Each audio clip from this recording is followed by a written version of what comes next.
Cuando se trata de análisis, reflexión e interpretación de una obra, es importante saber que cada aspecto de esta, de forma audiovisual, forma parte de la narrativa. Hay que entender primero el concepto de la narrativa, para eso te dejo parte de este blog en el que describo un poco acerca de ella. Pero ¿por qué es importante saber esto? Bien, hay escasas personas que dejan de lado la satisfacción inmediata para inmiscuirse en la médula de la conformación de una obra, y debido a eso hay muchos que dejan escapar la mayoría de la característica deductiva que muchos autores dejan en sus obras. Este video es una forma de contarles algo que probablemente no vieron de sus obras favoritas. Esta es la historia que se oculta detrás de las historias.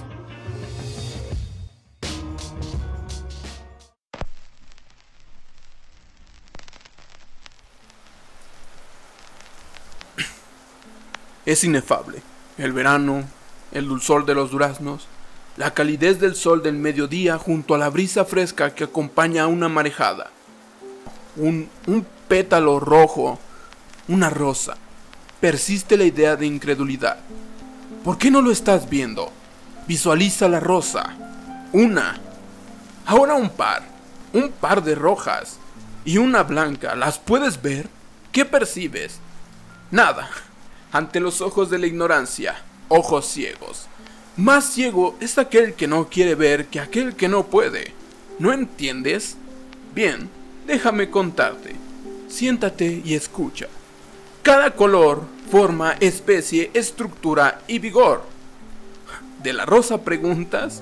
¿Es que no puedes ver más allá? De cualquier flor, no solo de esa.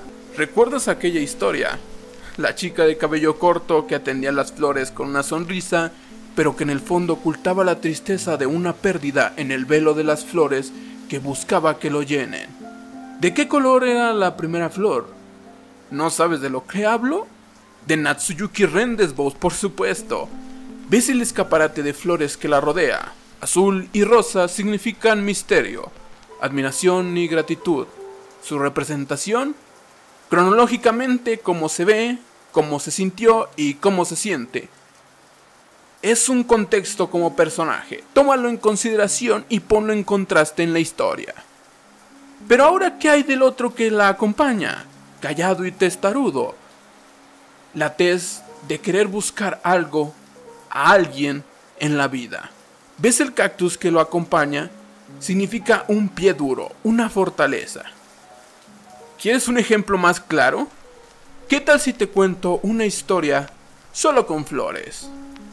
¿Ves el ramo de la pelirroja? Son ancianos. Es una flor que representa los sentimientos oprimidos hacia otras personas, aunado a la incapacidad de estas de revelar sus sentimientos hacia alguien. Es el reflejo de la personalidad de quienes la portan. Su desenvoltura es premisa y muestra el sentimiento no realizado en primeras instancias. Seguramente en la historia aparece en los primeros capítulos. Ahora, ¿qué hay de esta? La secuencia está explícita, pero el orden no tanto. Es fácil, es una flor sudamericana, es una reliquia de muerte, es el marigold, la flor de cempasúchil. Es el retrato de la honra hacia un ser querido y perdido, es el símbolo de que aún no se olvida a una persona porque se le tiene muy marcada, de seguro una fijación con el pasado de esta. Excéntrica, es lo que la describe, al Ipsilerón.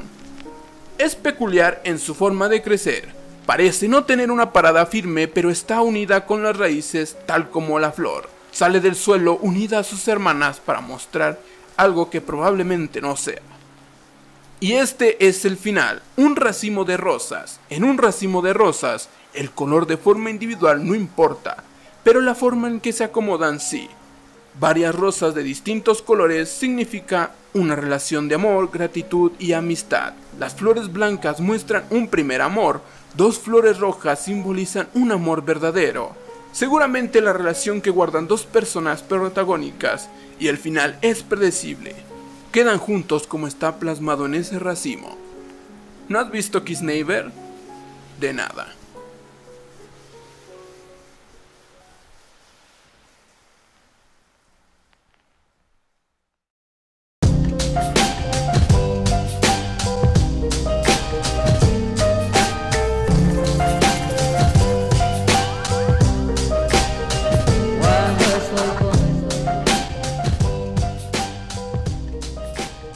¿No has entendido? No he querido que entendieras que es distinto. El lenguaje de las flores es algo complicado que no se puede explicar en 3 párrafos o en 2 minutos de video. Tienes que observar, comparar, identificar y deducir. Son cientos o miles de combinaciones y cada una significa algo distinto. ¿Por qué he tomado estos 2 ejemplos? En Natsuyuki muestran flores casi todo el tiempo y cada una, tanto en especie y color, tienen un significado distinto para el plano que representan. Tan solo cada arreglo de flores que prepara Shimao para Roca es la representación y significado de un extracto de la vida que pasó durante la historia con Roca. Y en el caso de Kiss Neighbor, el ending, si lo descifrabas sabías la desenvoltura de la serie.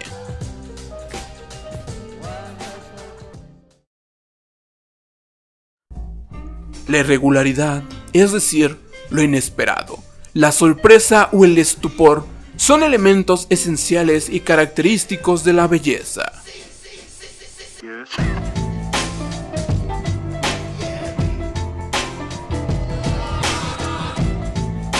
Ya sea que hablemos de su parte ilustrada o de su contraparte animada, siempre hay que tener en cuenta la repetida mención del libro Las Flores del Mal de Charles Baudelaire.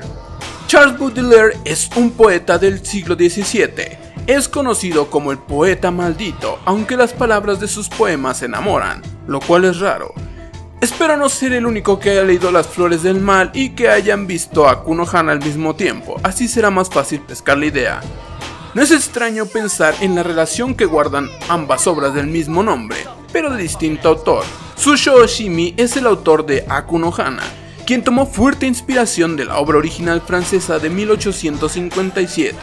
La obra original de Las Flores del Mal es una antología de poemas escritos por el antes mencionado poeta. La representación ilustrada de Tsushō Oshimi cuenta con muchas de las inspiraciones y representaciones individuales de extractos de los poemas. Por ejemplo, la conformación de la premisa de la historia nipona es la interpretación del capítulo de la antología titulado Flores del Mal, mientras que algunos capítulos son una alegoría mimetizada. Por ejemplo, el capítulo 12 de la serie animada es una expresión del 6º poema, Los Faros.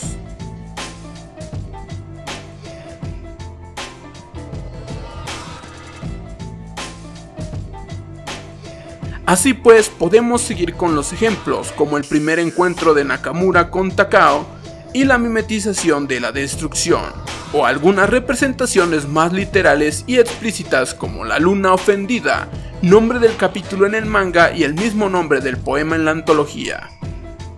Muchos otros extractos fueron tomados para la construcción de eventos, situaciones, etc., como el caso de El enemigo, conforme a lo más representativo y notorio de la mimetización e inspiración de la obra es el uso de los poemas, la musa enferma y la musa corrompida, entre otros, para formar las bases de la construcción del personaje que es Nakamura. Y para el caso de la conformación de Saeki se nota claramente el uso de los siguientes: la belleza y la Beatriz, tomando como contraste entre ambas perspectivas de los personajes la composición 111 y 112, mujeres condenadas y las 2 buenas hermanas. Para el caso de la estructura de Takao utilizaron el 9º, el mal monje, el 5º, Don Juan de los Infiernos y el 110, un mártir. Y así podría seguir parafraseando poemas y la relación que tienen con la obra de Aku no Hana, pero considero que si están interesados en el análisis más profundo, lo intenten por su cuenta, igual y logran llegar a la médula de la inspiración nipona de la obra actual. Solo como última mención, hablaré de lo brillante que me parece el haber usado la rotoscopia como base de estilo de animación. Fue una decisión arriesgada y muy criticada, pero a mi parecer genial y bien lograda, aunque hay quienes no van a disfrutar de ella. En fin.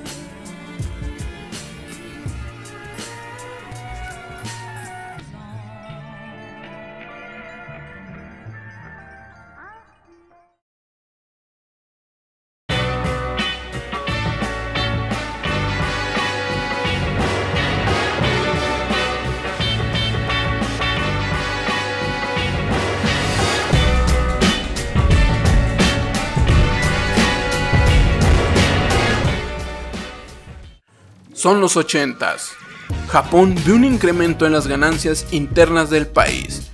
Por tal motivo comienza la compraventa de inmuebles y acciones. Alrededor de todo el país se respira estabilidad económica y los frutos de un país con amplias posibilidades de posicionarse como una nueva y mejorada potencia. El precio de los inmuebles se duplica. Solo Tokio valía el doble de todo el territorio estadounidense, una burbuja financiera que dejaba de lado al resto de las potencias como contrincantes económicos en meros reflejos de lo que es la economía nipona en un auge resplandeciente. Agosto de 1990. Ante el riesgo de inflación, el Banco Central de Japón incrementa el interés ante la devaluación del yen con respecto del dólar. El resultado: las acciones caen estrepitosamente y los puntos de ganancia del país nipón se doblegan.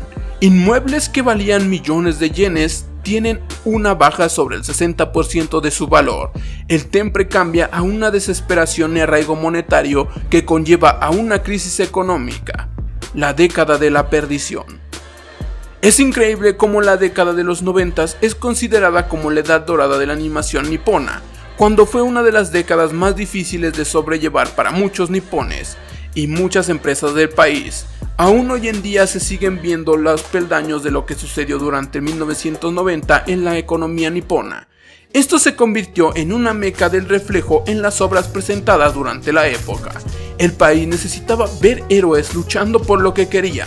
De otra forma, las esperanzas de la familia nipona común y corriente de aspirar a un futuro mejor eran nulas. El héroe que lucha y derrota a los enemigos se convirtió en un foco de admiración para muchos, pero de entre quienes buscaban historias de esperanza y lucha, hay personajes más realistas como Hideaki Anno.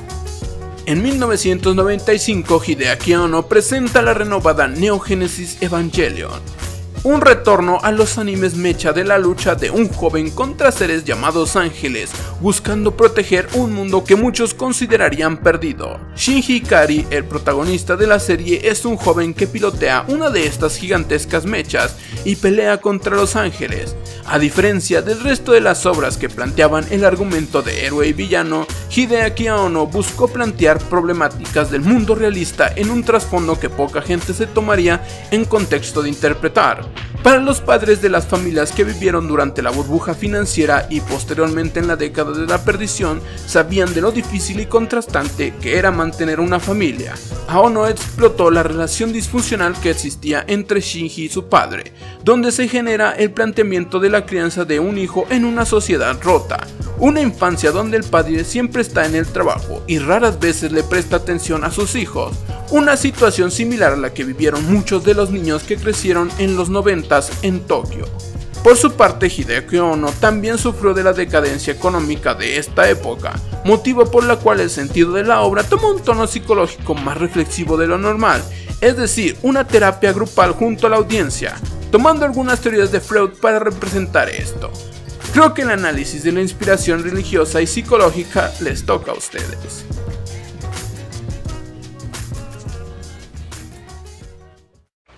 Tell this to everybody wherever they are. Watch the sky everywhere.